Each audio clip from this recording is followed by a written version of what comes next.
David, Alphonso Davies dan lain-lain kan.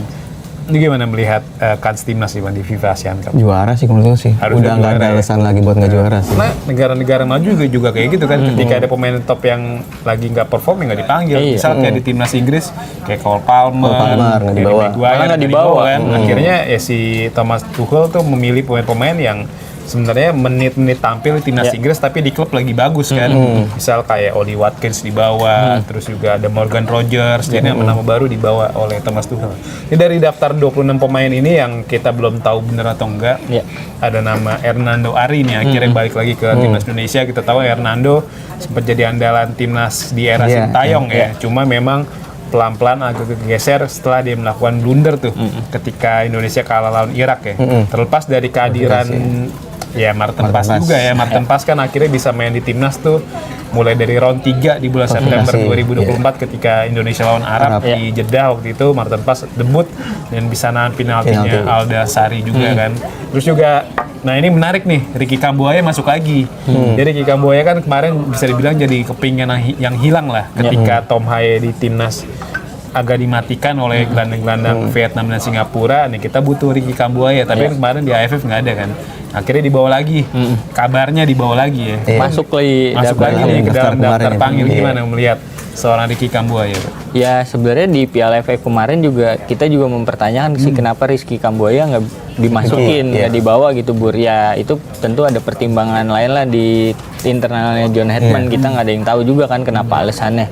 Ya kalau emang Rizky Kambuaya masuk ya tentu ya jadi tandem yang bagus lah untuk lini tengah, entah itu Tom Haye, entah itu misalnya ada Luke Vickery atau Ragnar kan atau bisa jadi kalau pola 3-4-2-1 kan Ricky Kambuaya bisa main jadi gelandang sentral sama Ivar Jenner atau Jerome Pessi atau jadi wide midfielder tuh di posisi Tom Haye kemarin. Ya kalau di AFF kemarin kan emang kayaknya pergantian lini tengahnya kurang banyak kan. Nah, itu aja yang main. Itu aja kan. Kalau misalnya ada Rizky Kambuaya kemarin mungkin ada alternatif lain yang bisa dimasukin untuk gelandang tengah murni lah gitu. Dan kita tahu kan dikenal sebagai gelandang kreatif Ricky Kambuaya kan. Nah, tendangan, umpan-umpanan atau aksi-aksi skill individunya oke banget. Bagus. Gimana Bang soal Ricky Kambuaya? Ya ini sebenarnya mengejutkan juga ya. Dan juga publik juga senang ya. Karena kan memang Ricky Kambuaya ini pemain yang pemain yang serba bisa sih menurut gue sih, nggak cuma bisa ngerebut bola, kreatif juga, bisa golin juga, umpan-umpannya juga ajaib. Dan dia punya fisik yang mumpuni sih, dan ini perlu banget nih seorang Tom Haye itu punya partner yang bisa lebih mobile lah di tengah lapangan. Karena kan Tom Haye itu kan idenya permainan timnas kan, dan dia perlu support banget tuh dari gelandang-gelandang di sampingnya, seperti itu sih. Jadi bisa memaksimalkan potensinya sih Tom Haye sebenarnya. Harapannya Ricky Kambuaya bisa jadi backup lah ya. Kalau di FIFA ASEAN Cup kayak kans dia untuk main jadi starter tuh nggak terlalu gede karena kan ada Luke Vickery kan yang sekarang main di MacArthur tuh salah satu klub Liga Australia. Terus juga ada Ragnar juga lagi bagus ya, atau mungkin opsinya bisa digeser ke tengah juga, bisa jadi pelapisnya atau pesaing Tom Haye juga kan untuk tandem sama Joey Pelopessi. Kayaknya kalau Joey Pelopessi kayaknya nggak bakal kegeser deh. Karena kalau kita lihat cuplikan kemarin tuh di FIFA Match di bulan Juni, gue inget banget ketika Indonesia lawan Mozambik atau lawan Oman, gue lupa tuh, Indonesia kena transisi negatif tuh, maksudnya kena serangan balik kayak persis kayak lawan Vietnam. Nah itu yang jadi pembeda Joey Pelopessi. Waktu itu Pelopessi gila langsung sliding, jadi serangan mati. Nah itu kan yang jadi pembeda kan, yang kita nggak punya gelandang itu tuh di kemarin di AFF kan. Selain itu juga ada Adriani Wibowo nih, gue lihat nih. Adriani Wibowo ini kan dulu pemain LA Los Angeles FC ya, pemain dari MLS. Terus sekarang kan dipinjemin ke Liga 2 Austria nih, Liga 2 Austria, dan kabarnya dia masuk lagi ke timnas. Kita tahu kan Wibowo ini statusnya bukan pemain naturalisasi, karena dia kayak Elkan Bagot. Jadi ketika usianya masih 18 tahun kan bisa milih tuh antara paspor Indonesia atau Amerika. Dia milih Indonesia, akhirnya dia nggak masuk naturalisasi kan.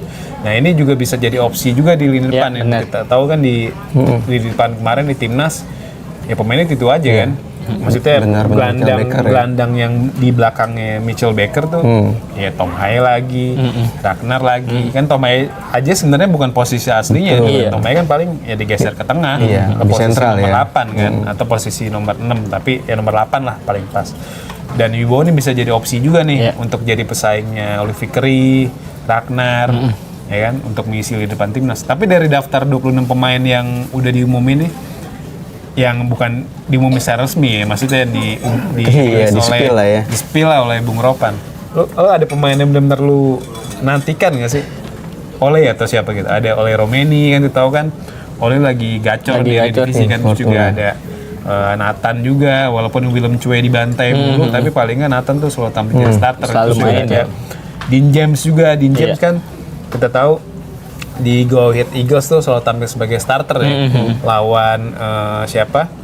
Lawan Feyenoord bahkan bisa nahan 2 sama di kandang Feyenoord, terus juga pekan sebelumnya bisa bantai klubnya Nathan tuh Willem Chue si Go Ahead Eagles. Jadi kan pemain-pemain yang lagi on fire nih. Iya. Ada pemain yang lu tunggu nggak dari daftar yang udah dipanggil ini? Sebenarnya kayak Adrian Wibowo, sebenarnya dia kan udah main sekali atau 2 kali gitu Ya, kan, bela lawan timnas. Lebanon sama Taiwan ya. Iya, cuman kan sebenarnya Lawan Lebanon, belum kelihatan bagusnya juga sih Bur kalau menurut gua, ya masih harus beberapa kali lagi Pembuktian main lah, lagi. pembuktian ya. Kalau kayak nama-nama J.Itses, Kelvin Verdong, Day James kayak gitu-gitu, kita udah lihat lah kualitasnya mereka. Jadi kalau menurut gua kayak gitu-gitu mah udah nggak perlu dinantiin lagi. Itu mah udah yang udah bagus-bagus lah Udah gitu. tahu lah.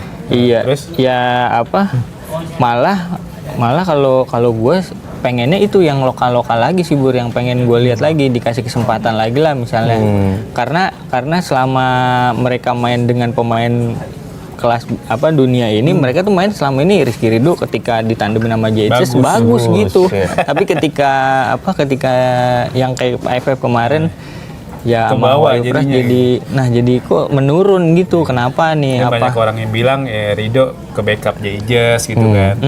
Katanya. Nah makanya lu harus ngasih performa lu yang lebih bagus lagi ketika main bareng sama JHS dan teman-temannya ini kan, ya supaya kepercayaan dirinya mulai bagus lagi, karena udah lama juga kan mereka kan AFF kemarin mereka nggak ketemu sama senior inilah pemain-pemain bagus ini ya, supaya ya tertular jadi bagus lagi dan rasa percaya dirinya supaya lebih bangkit lagi sih kalau menurut gua. Ya kalau ya itu Adrian Wibowo ya harus kita lihat lagi dia performanya bagus apa enggak. Terus ya Luke Fikri sih menarik juga sih, menantikan itu belum pernah debut kan. Jadi Kita belum menarik pernah juga lihat tuh. langsung. Bener ya, kalau kayak Tom Hai, kayak Joey Pelupesi ya itu mah udah tahu mainnya dan emang layak buat di timnas sih kalau menurut gua. Iya, kalau gue pribadi sih Luke Fikri sih. Karena kita kan sejauh ini cuma lihat cuplikannya. Iya, benar. Kita belum pernah lihat langsung match-nya gitu. Walaupun MacArthur main, tapi gue belum pernah lihat jujur. Iya. Baru lihat cuplikannya. Cuplikan aja ya. Tendangannya keren banget Mantep sih. sih. Nah, kayak kiri, kanan. Jadi kanan kiri hidup. Tapi kan ya kita lihat realnya nanti kayak gimana. Gimana Bang? Ada pemain yang lu Ya nantikan? sama sih paling Luke Fikri ya, karena kan kita belum pernah nonton kan, dan gitu juga kehadirannya ini menambah sengit lah di lini depan kan, semakin baik pilihan. Karena kayak di kemarin AFF itu ya Baker ya otomatis nggak punya pelapis yang sepadan menurut gua. Nggak ada lagi. Iya, secara James Raven kurang ya. secara performa mungkin kurang ya, belum bisa menampilkan yang terbaik ya, karena sini nanti ada Ole Romeni nih, bagaimana dia berbagi peran dengan Baker kan, pasti kan Ole yang inti. Nah, Adrian Wibowo ini berapa menit kira-kira bakal dikasih sama John Hetman seperti itu, karena untuk geser Ole kan Susah. sulit ya. Terus paling yang paling dinantikan bagi gue paling ya kapten sih, JZ sih. Baru sembuh dari cedera dia kan, sebelum main tadi semalam lawan Cesena di Coppa Italia.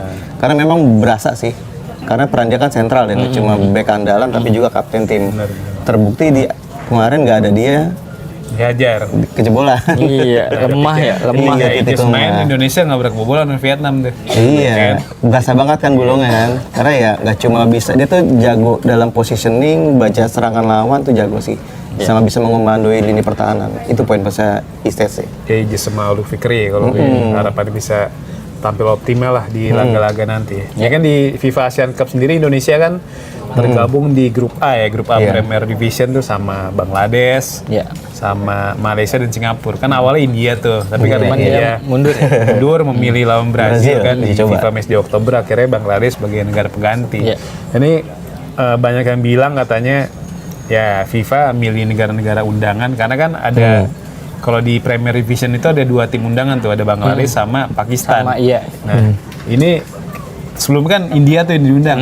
FIFA tuh kayak pengen ngundang negara-negara yang memang punya jumlah penduduk banyak ya. Jadi kan kalau negara penduduk banyak diundang ke sebuah turnamen biasanya banyak penonton juga ya kan. Dan ujung-ujungnya ya kalau kita jual ke TV juga TV rating ujung-ujungnya kan jadi ada hak siar yang dijual kan. Ya, itu bisa jadi pertanyaan sih. Nah, kalau soal persaingan di FIFA Asian Cup, lo ngeliatnya kayak gimana nih? Indonesia dengan tampil full tim nih kan, kita asumsikan full tim lah ya.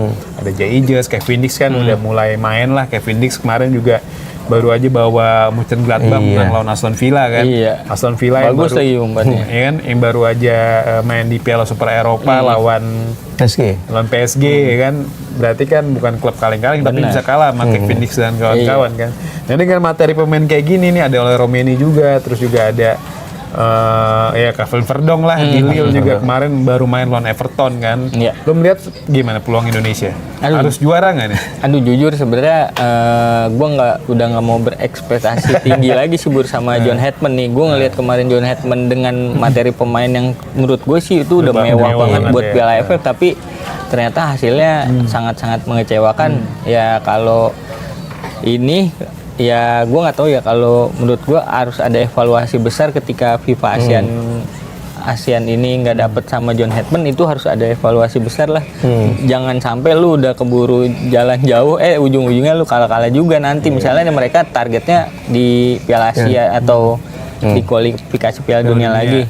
Jangan sampai mikir ke sono. Dan ini kita lihat aja nih performa timnas kita besok di FIFA ASEAN tuh bagus apa enggak. Kalau masih lepas juga mah kelewatan sih John Hetman kalau menurut gua. Evaluasinya apa? Evaluasinya makanya kan gue bilang PSSI harus segera menentukan ketika performa timnas kita di FIFA besok kurang bagus dan nggak dapet nih Bur, ya mendingan lu udah stop di situ aja, nggak usah diperpanjang. Karena ya mendingan daripada lu jauh-jauh ujung-ujungnya kalah juga, mendingan dari sekarang aja sih kalau kata gue mah. Ini materi pemain lu udah lebih mewah lagi nih timbang Sintayong ya. Ketimbang Sintayong ini Jet Itse sudah ada, semua udah ada, Kevin Verdong udah ada. Harus dapat sih Bur kalau menurut gue ini FIFA ini supaya ya mengobati gua dan semua pencinta timnas yang lagi nonton kan. Kalau emang nggak dapet juga harus evaluasi besar-besaran, mendingan diudahin aja daripada lu kejauhan kalau menurut gue mah. Karena mumpung masih ada waktu juga dari Oktober ke Januari itu kan buat proses adaptasi mungkin kan pelatih kan di November bisa dimanfaatin ya kan. Tapi memang jadi pertanyaan Fleibel kan di pelatih bagus kan. Tapi harapannya sih yang Jonathan bisa ngambil banyak pengalaman dari AFF kemarin ya. Karena itu merupakan turnamen ASEAN dia pertama ya kan. Dan dia juga nggak punya pengalaman banyak lawan tim-tim Asia kan. Ketika melatih Kanada juga cuma lawan Jepang ya kan. Yang levelnya kan beda lah. Tapi kita tahu Kanada yang pemainnya juga ya levelnya jauh di atas pemain timnas kan. Ada Jonathan David, Alphonso Davies dan lain-lain kan. Ini gimana melihat kans timnas di FIFA ASEAN Cup? Juara sih menurut gue sih. Udah nggak ada alasan lagi buat nggak juara sih. Kalau ngeliat komposisi pemain ya, udah nggak ada alasan sih. Juga ya benar sih, harus ada evaluasi, harus ada alarm ya bagi John Hetman ya bahwa bahwa memang ya apa ya nggak bisa di ASEAN kemarin tuh membuktikan bahwa memang kita tuh nggak pernah main tandang kan. Nggak pernah main tandang kan, ketika pernah main kompetisi terbukti kan. Ketika dia di kompetisi dia coba rotasi, ternyata hasilnya kurang maksimal ya. Misalnya Kamboja rotasi ternyata kurang maksimal, dengan harapan kan bisa fit 100% lawan Vietnam, ternyata kan malah kalah. Ketika kalah ternyata dia tidak bisa memberikan keadaan, harusnya menang justru terbebani, akhirnya blunder kan. Seperti itu yang jadi alarm banget sih dia, karena kan dia pernah bilang bahwa filosofi itu kan selalu menganggap pertandingan seperti final, dan ini filosofi itu tidak terbawa sih kalau gue lihat sih. Harusnya kemarin ketika kalah dengan Vietnam itu harus bisa bangkit, karena itu turnamen resmi beneran ya, bukan udah dicoba ya seperti itu. Makanya udah alarm banget nih, udah nggak bisa main-main lagi nih. Ya kalau misalkan urusan strategi ya pengennya sih gue lihat top 5 di kembali ke posisi aslinya ya kan. Malah JPL Messi duet seperti gitu itu ya. udah paten lah itulah seperti itu. Jadi ya makanya targetnya ya udah nggak ada alasan kok kata gue, harus juara sih juara. Walaupun Thailand Vietnam full tim juga kita jauh lebih kuat lah ya. Makanya kita lihat level Singapura ternyata di mata Thailand ya kayak Brunei juga kan. Nggak ada apa-apanya kan. Karena kemarin Thailand banyak cadangan kan. Thailand ngasih bola ke Singapura kan. Susah itu diterobos. Susah. Ya berarti kan di Piala AFF kemarin ya lawan Singapura ya kita mainnya jelek, ya si Singapura mainnya lebih bagus dari kita kan berarti kan gitu. Ya apes aja itu kan. Iya. Tapi kalau secara permainan gue liat lawan Singapura ya lebih unggul mainnya ketimbang Singapura. Cuma memang textbook banget. Nyerangnya dari Ragnar, dari Donitri gitu. Iya. Sedangkan kanannya kosong tuh. Sisinya Tom Haye kosong tuh. Akhirnya ya gitulah, akhirnya ditahan imbang gitu. Nah, kalau soal Ole gimana yang lu melihat nih? Enaknya dia main sebagai penyerang tunggal, sebagai pesaingnya Mitchell Baker, atau ya Ole jadi penyerang utama, Mitchell Baker jadi cadangan, atau ya Ole jadi penopangnya Mitchell Baker nih untuk berdiri di posisi wide midfielder itu. Kita tahu kan dalam pola 3-4-2-1 kan kalau di AFF kemarin andalannya si John Edmund tuh sebenarnya Tom Haye sama Ragnar kan. Nah, tapi kan ini nggak berjalan optimal nih. Nah, apakah memang Ole jadi pemain yang pas untuk main di posisi itu, atau ya Ole sebaiknya jadi target man? Subscribe, share, like, and comment. Subscribe, share, like, and comment. Subscribe, share, like, and comment. Subscribe, share, like, and comment. Subscribe, share, like, and comment.